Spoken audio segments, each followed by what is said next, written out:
how to center text vertically and horizontally in Google Docs. So if you want to center text vertically and horizontally in Google Docs, then what you need to do is just simply go with insert and go with table and select one into one table.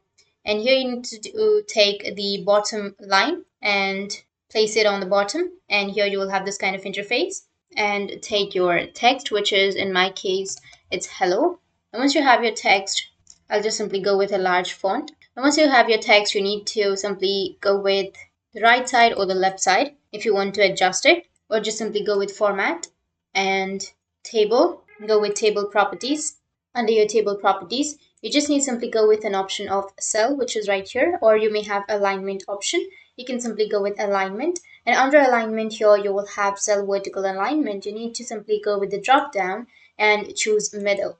Once you choose middle, you will have the middle alignment. If you go with bottom, you will have bottom alignment. So that's how you can have a middle alignment.